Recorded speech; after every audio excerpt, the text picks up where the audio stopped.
All right, so if you're listening to this, you're probably already into exploring these kind of alternative theories of history, and I think you're going to find today's deep dive particularly interesting. We're going to be looking at the work of Michael Cremo, who, like Graham Hancock, really challenges those kind of conventional timelines and presents some pretty thought-provoking ideas about human history. Yeah, he really does push those boundaries of what we think we know about, our own origins, suggesting a much longer and more complex human story than what you typically see in textbooks. Yeah, so set the stage for us a little bit. What are some of the core ideas that Cremo puts forward? And how do they maybe connect to Hancock's explorations of lost civilizations and ancient knowledge? Well, one of his most well-known books is Forbidden Archaeology. And in it, he meticulously catalogs these kind of anomalous archaeological discoveries, things that just don't fit neatly into the accepted timeline of human evolution. Okay, so we're talking about evidence that could potentially push back the origins of humanity by tens of thousands, maybe even hundreds of thousands of years. Even further than that, some of the evidence he presents suggests humans in their anatomically modern form might have been around for millions of years. Whoa, okay. That's a pretty radical proposition. And I know it can sound pretty outlandish at first, but how does he lay out his case? What kind of examples are we talking about? Well, one that's particularly intriguing is the Calaveras Skull. It was discovered back in the 1860s in California, and it's a fully modern human skull. But here's the catch. It was found in geological strata that dates back millions of years. Okay, so if that dating is accurate, the implications are huge. It would mean that humans were walking the Earth alongside creatures we typically associate with the distant past, like mastodons and saber-toothed cats. That would completely overturn our understanding of when and where humans first appeared. Exactly, and that's just one example. His book, Forbidden Archaeology, is filled with these sorts of finds. Advanced tools found in impossibly old layers of sediment, human skeletal remains that seem to predate known human ancestors, and so on. So he's not saying that all of these finds are like definitive proof, but he's arguing that they deserve serious consideration and that they kind of collectively point to a very different story of human origins. Yeah, I think that's a good way to put it. And how does this connect to Hancock's work? I mean, Hancock tends to focus on evidence for lost civilizations, advanced cultures that may have existed, far back in prehistory. Does Cremo's research align with that in any way? Yes, absolutely. I mean, they're both essentially challenging that traditional linear view of human history, the idea that we've progressed steadily from simple hunter-gatherers to the complex civilizations we see today.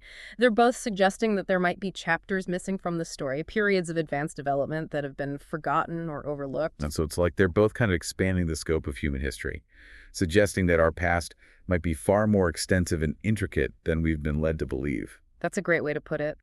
And this leads us to another fascinating aspect of Cremo's work, his exploration of human devolution. Okay, now this is where it starts to get really interesting.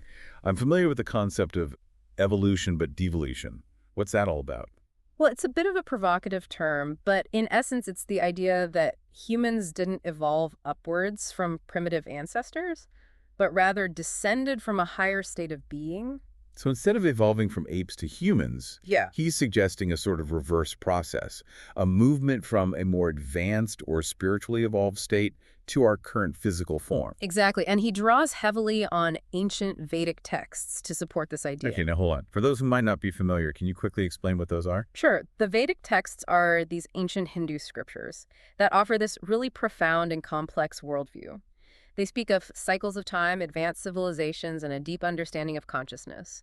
And Cremo sees within these texts echoes of a time when humans existed in a more spiritually developed form, possessing knowledge and abilities that have been lost or forgotten over time. So in a sense, he's suggesting that our current understanding of evolution might be missing a key piece of the puzzle, that our story isn't just about physical development, but also about a spiritual dimension that has been overlooked. Exactly, and it's this emphasis on consciousness and the idea of a forgotten golden age that really connects Cremo's work to Hancock's explorations. Right, because Hancock often talks about a lost civilization that possessed advanced knowledge and technology, a civilization that might have been wiped out by some cataclysmic event.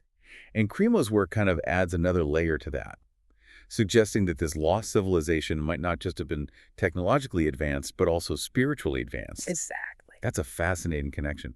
And it really starts to raise some profound questions. If humans were once capable of such advanced consciousness, what happened? Why did we seemingly lose touch with that aspect of ourselves? And is it possible to reclaim that lost knowledge and potential? Those are exactly the sorts of questions that both Cremo and Hancock encourage us to explore. And that's what makes their work so compelling. They're not just presenting information, they're inviting us on a journey of discovery, a quest to uncover the hidden truths of our past and to rediscover our full potential. And, for someone who's already captivated by Hancock's work, delving into Cremo's research feels like a natural progression. They're both presenting these alternative narratives, challenging the accepted story of human history, and offering us a glimpse of a past that is far more expansive and mysterious than we might have imagined. I agree completely, and I think exploring both of their works together can lead to some truly mind-expanding insights. All right, so we've laid some groundwork here, introduced Michael Cremo, and highlighted some of the key connections to Graham Hancock's explorations, but we've only just scratched the surface. In Part 2, we'll go deeper into forbidden archaeology, examining some of those anomalous finds in more detail. And we'll explore how Cremo builds his case for a much longer and more complex human story. Welcome back. Let's dive deeper into some of the intriguing evidence that Cremo presents in Forbidden Archaeology. Yeah, let's get into some specifics. I'm sure our listeners are eager to hear about some of those anomalous finds, the ones that challenge those conventional timelines. Absolutely. One example that stands out is the discovery of what appear to be human footprints alongside dinosaur tracks in Texas. Wait, human footprints with dinosaur tracks? Yeah. So we're talking about potential evidence of humans coexisting with dinosaurs. Yeah. Something that completely contradicts the accepted timeline. Millions of years separating those two species. Exactly. Mainstream science would typically date dinosaurs to the Mesozoic era, which ended about 66 million years ago. The idea that humans as we know them existed that far back would completely overturn our understanding of evolutionary history. So how does conventional science explain those footprints? I imagine there's been a lot of scrutiny and skepticism surrounding this discovery. Some have argued that the human footprints are actually eroded dinosaur tracks, just shaped in a way that resembles human prints. Others have suggested they might be carvings made by indigenous people long after the dinosaurs went extinct. And what's Cremo's take on these explanations? Cremo acknowledges the controversy, but argues that the evidence deserves a more open-minded interpretation. He points to the detailed anatomy of the footprints, which appear to show clear human features, like toes and arches. He also raises questions about the geological context, suggesting that the layers of sediment where the prints were found might not be as old as conventionally believed. So he's not necessarily saying it's definitive proof of humans living alongside dinosaurs, but rather that it's a piece of the puzzle that doesn't fit neatly into the accepted narrative and warrants further investigation. You're right, and that's a common thread throughout Forbidden Archaeology. He highlights numerous finds from advanced tools and supposedly ancient geological layers to skeletal remains that don't align with the expected timeline of human evolution, all of which challenge us to consider alternative possibilities. So it sounds like he's encouraging a more flexible and questioning approach to archaeology, one that's willing to consider evidence that falls outside the established paradigm. Exactly. He argues that mainstream science can sometimes be too quick to dismiss anything that doesn't fit the accepted narrative. And he sees his work as an attempt to broaden the scope of inquiry, to encourage researchers to consider a wider range of possibilities when it comes to human origins. This reminds me of how Graham Hancock often talks about the importance of questioning the status quo, being open to alternative interpretations of history. It seems like both he and Cremo are urging us to step outside the confines of conventional thinking and consider a wider range of evidence. Absolutely. They both challenge the idea that we have a complete and accurate picture of the past. They're both suggesting that there are gaps in our knowledge, mysteries that remain unsolved, and perhaps even deliberate attempts to suppress evidence. That doesn't fit the dominant paradigm. And that can be a powerful and exciting prospect for those who are seeking a deeper understanding of human history. It opens up the possibility that there are whole chapters of our past that have been forgotten or overlooked, waiting to be rediscovered. Exactly. And that's what makes Cremo's work so relevant to those interested in Graham Hancock's explorations of lost civilizations. Both challenge the conventional timelines, both point to the possibility of a much richer and more complex human story than what is typically presented, and both invite us to consider that our understanding of the past is still evolving. Okay, so we've talked about the footprints in Texas. But what other types of anomalous finds does Cremo present in Forbidden Archaeology? Give me another example that really highlights his point. Well, one case that garnered a lot of attention is the discovery of the London hammer. It's a stone hammer found encased in rock strata that's estimated to be hundreds of millions of years old, from a time long before humans were thought to exist. A hammer, hundreds of millions of years old. That sounds like something straight out of a science fiction movie. Yeah. What's the story behind this discovery? It was found in the 1930s by a couple hiking in London, Texas, not far from where those dinosaur footprints were discovered. The hammer was embedded in a layer of rock that geologists typically date to the Cretaceous period. So again, a find that completely throws a wrench into the conventional timeline of human evolution. Precisely, the hammer itself is relatively sophisticated, made from a type of iron that doesn't occur naturally. It would have required a level of metallurgical knowledge and skill that we wouldn't expect to find in any species predating humans. And how has mainstream science responded to this discovery? Have they tried to explain it away, or has it caused them to reconsider the accepted timeline? There have been attempts to explain it away. Some have suggested that the hammer might be a relic from a more recent civilization that somehow got embedded in older rock layers. Others have speculated that it might be a naturally occurring formation that just happens to resemble a man-made tool. But Cremo doesn't buy those explanations. Not entirely. He argues that the geological context is crucial, and that the evidence suggests the hammer was indeed deposited in that ancient rock layer when it was formed, not introduced later through some geological anomaly. He also points to the craftsmanship of the hammer as evidence, that it was intentionally created by intelligent beings. So like with the footprints, he's acknowledging the controversy, No.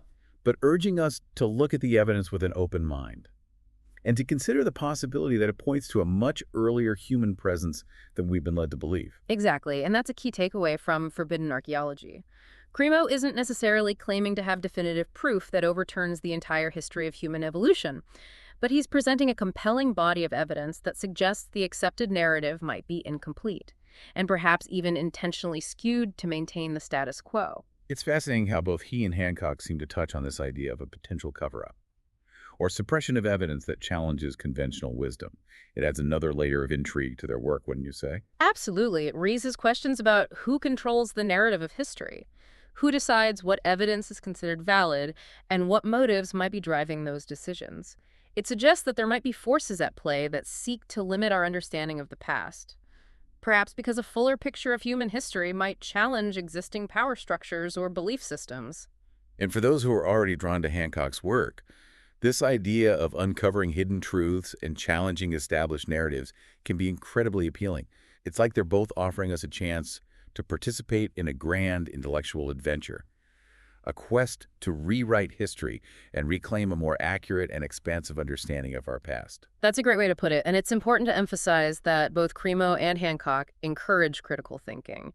They're not asking us to blindly accept their interpretations, but rather to examine the evidence for ourselves and to draw our own conclusions. It's about empowering ourselves to become active participants in the search for knowledge, rather than passive recipients of information from those who claim to have all the answers. Exactly, and that's a key part of what makes their work so engaging and thought-provoking. They're not just presenting information, they're sparking a conversation, encouraging a deeper level of inquiry, and ultimately inviting us to embark on our own journeys of discovery.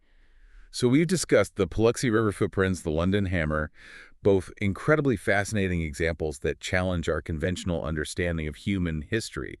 Are there any other specific examples from Forbidden Archaeology that you think would be particularly interesting to our listeners, especially those who are already familiar with Graham Hancock's work and his themes? Definitely one case that I think resonates strongly with Hancock's explorations of ancient civilizations is the discovery of what are known as the Dorchester pot and the Coso artifact. Both of these objects are thought to be incredibly old, potentially predating any known human civilizations, and both suggest a level of technological sophistication that seems out of place with their purported age. Okay, those sound intriguing. Let's start with the Dorchester pot. What exactly is it, and where was it discovered? The Dorchester pot, also sometimes referred to as the Roxbury vase, was reportedly discovered in 1852. During blasting operations in Dorchester, Massachusetts, it's a bell-shaped metal vase about 6 inches high and 4 inches wide, decorated with intricate floral designs. Okay, just a vase, but what's so unusual about it? What makes it remarkable is the material it's made from. It appears to be an alloy of zinc and silver, and the craftsmanship is incredibly detailed. The problem is that the rock formation where it was found is estimated to be over 600 million years old, from a time long before humans or even complex life forms were thought to exist on Earth. So again, we have an object that seems completely out of place in the accepted timeline of history. Exactly, if the dating of the rock formation is accurate. And if the Dorchester pot was indeed embedded in that rock when it was formed, it would suggest that either there were intelligent beings on Earth far earlier than we currently believe, or that our understanding of the geological processes that shaped our planet is flawed. And what's Cremo's take on this discovery? Does he believe the Dorchester pot is genuine evidence of an advanced prehistoric civilization? Cremo acknowledges the controversy surrounding the Dorchester pot and the limited amount of information available about its discovery. However, he argues that it deserves serious consideration as a potential example of out-of-place artifacts, objects that challenge conventional timelines and suggest a more complex human story. So he's not definitively saying it's proof of an ancient civilization, but he's including it in his catalog of anomalous finds that raise questions about our understanding of the past. Exactly, and this is where the connection to Graham Hancock's work becomes particularly interesting. Hancock often explores the possibility that advanced civilizations existed long before the civilizations we typically learn about in history books. The Dorchester pot, if genuine, would lend credence to that idea, suggesting that human ingenuity might have reached heights that we've only recently begun to rediscover. It's fascinating to think about the implications of a find like that. If there were indeed civilizations capable of creating such intricate metalwork millions of years ago, what happened to them? What knowledge and technologies did they possess that we've lost or forgotten? Those are questions that both Cremo and Hancock encourage us to ponder. They're reminding us that our understanding of history is still evolving, and that there might be many chapters of the human story that are still waiting to be unearthed. And that's what makes their work so compelling, the sense of mystery, the possibility of uncovering hidden truths, and the challenge to conventional wisdom. It's like they're both inviting us to participate in a grand intellectual adventure, a quest to reclaim a more complete and accurate understanding of our past. I couldn't have said it better myself. They both ignite our curiosity and challenge us to think beyond the limitations of what we've been told about history. Now, you mentioned the Koso artifact as another example that ties into Hancock's explorations of ancient civilizations. What can you tell us about that? The Koso artifact is a small cylindrical object that was discovered in California in 1961. It was found encased in a geode, a type of rock formation that typically takes millions of years to form. Okay, so right away, we have the familiar theme of an object found in a context that suggests it's much older than it should be. What's unusual about the artifact itself? Well, it appears to be made of a ceramic-like material, and it has a metal rod running through its center. The most intriguing part is that when it was X-rayed, it revealed what appeared to be a complex internal structure, something like a spark plug or a small electrical component. A spark plug in a rock that's millions of years old. That sounds almost too incredible to believe. I know it sounds like something out of a science fiction novel, right? But there are documented accounts of the discovery, and the artifact has been examined by numerous researchers. And what do those researchers make of it? Yeah. Have they been able to explain how a seemingly modern object could have ended up embedded in a rock formation that old? There have been various attempts to explain it away. Some have suggested it might be a piece of mining equipment from the 19th century that somehow got lodged in the geode. Others have speculated that it might be a naturally occurring formation that just happens to resemble a man-made object. But again, I imagine Cremo doesn't find those explanations entirely convincing. He doesn't. He argues that the geological evidence suggests the Koso artifact was indeed encased in the geode when it formed, not introduced later. And he points to the complex internal structure, which doesn't resemble any known natural formation, as evidence that it was intentionally created by intelligent beings. No, like with the Dorchester pot, he's suggesting that the Koso artifact might be a relic from a civilization that existed far earlier than we currently believe possible. Right, and this is where the connection to Graham Hancock's work becomes really interesting. Hancock has explored numerous examples of ancient artifacts and structures that seem to exhibit a level of technological sophistication that defies our conventional understanding of history. The Koso artifact, if genuine, would add another compelling piece of evidence to that growing body of work. It's fascinating to think about the implications. If civilizations existed millions of years ago that were capable of creating objects with complex internal structures, what other technologies might they have possessed? What knowledge and wisdom might have been lost to time? Those are exactly the sorts of questions that both Cremo and Hancock inspire us to ask. They're challenging us to rethink our assumptions about the past and to consider the possibility that the human story is far more expansive and mysterious than we've been led to believe. And for those who are already captivated by Hancock's work, Cremo's research offers a fascinating and complementary perspective. They're both offering us a glimpse into a world of forgotten knowledge, lost civilizations, and the possibility that humanity has a much deeper and more ancient history than we ever imagined. Absolutely. And it's through this exploration of alternative perspectives, this willingness to question the accepted narrative, that we can begin to piece together a more complete and accurate understanding of who we are and where we come from. Okay, so we've delved into some fascinating examples of anomalous finds that challenge conventional timelines. But I'm curious, how does Cremo address the pushback he inevitably receives from mainstream science? I mean, his ideas are pretty radical and go against the grain of what's typically taught in universities and textbooks. That's a great question, and we'll delve into that in more detail in the next part of our deep dive. We'll explore how Cremo responds to the criticism, the evidence he uses to support his claims, and the broader implications of his work for our understanding of human history. Welcome back to our deep dive into the work of Michael Cremo. We were talking about how his ideas really challenge conventional thinking about human history. So how does he handle the pushback he gets from mainstream science? His work's got to be pretty controversial in those circles, right? Oh, absolutely. His ideas have generated a ton of debate and controversy, within the scientific community. A lot of archaeologists and paleoanthropologists, they view his interpretations of the evidence as flawed, accusing him of cherry-picking data to fit his ideas and ignoring all the evidence that supports, the conventional timeline. So how does Cremo address those criticisms? Does he even engage with the scientific community, or does he just kind of dismiss their objections? No, he actually engages with the criticisms pretty directly. He's written a lot about the methods he uses, defending his approach, to evaluating evidence and responding to specific critiques. He argues that mainstream science can be a little too rigid sometimes, in its adherence to the established paradigms. It creates kind of like an intellectual filter that prevents researchers from even considering evidence that doesn't fit the accepted narrative. So he's advocating for a more open-minded approach to scientific inquiry, one that's willing to at least entertain alternative possibilities, even if they challenge what we think we know. Exactly. He's basically saying science should be, an ongoing exploration and discovery, not just a rigid set of doctrines that can't be questioned. He encourages researchers to consider a wider range of evidence, be willing to re-examine those existing interpretations, and be open to the possibility that our understanding of the past might be incomplete or even, totally wrong. It makes me think of how Graham Hancock talks about the importance of questioning the status quo, not being afraid to ask difficult questions and explore those unconventional ideas. It seems like they both share that same kind of intellectual curiosity, that willingness to push the boundaries of what's acceptable in their fields. Yeah, definitely a shared sense of adventure in their work. They both seem driven by a desire to uncover those hidden truths, challenge established narratives and expand our understanding of human history and what we're capable of. And for those of us already fascinated by Hancock's explorations of lost civilizations and those ancient mysteries, Cremo's work offers a really fascinating complementary perspective.